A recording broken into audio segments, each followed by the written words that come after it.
Okay, I'm working on a Peterbilt 388. This is the most common window problem. So you strip your door down, you're going to replace your actuator. Yeah, there it is.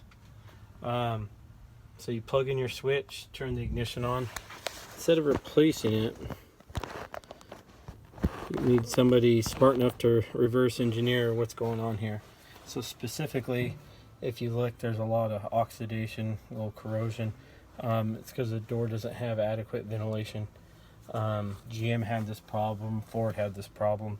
That's why on car doors you see slits at the bottom of a door. This one, you're not going to find it. This is a classic Peterbilt. So when you don't want to spend the money, this is what I do. I've done this about 20 times.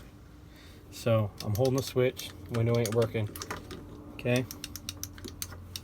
So you're holding down on the switch, the window's stuck in the up position.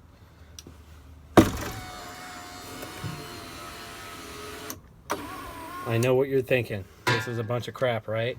Why is a $150,000 truck a piece of crap? Because these window regulators suck? I don't know. So I use my best friend, little WD. And I find that if you lube them up, the water dissipation factor that WD has is actually pretty good, and it'll help keep moisture out.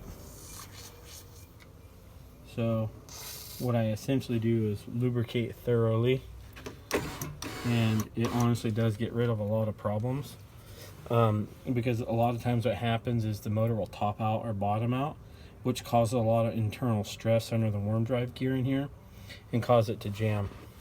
In addition, another thing that I'm real big about is you can get silicone spray to can or just WD-40, because I'm sure it has a silicone base to it, and you lube up these tracks real good.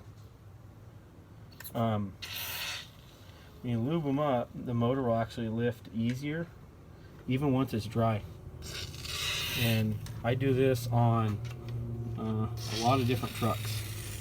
And this is the way that I've solved the problem temporarily. And all I've really thought about is, how are we reverse engineering the problem? So it's simple as just add a simple base lubrication, either a dry silicone works really good, or just lubing up the rails, and then the track for the actuator.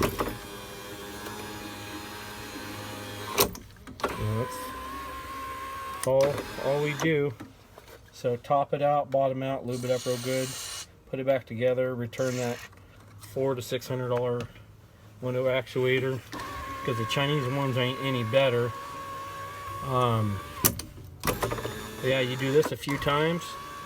Make sure you lube it up, the tracks on each side really well, and the problem will go away. But as simple as just tapping on this with a handle and holding the switch down or in the up position will work. It's happened 100% of the time on the trucks I've done. This is number 21, and I hope the simple fix saves a lot of people a lot of headache and a lot of money.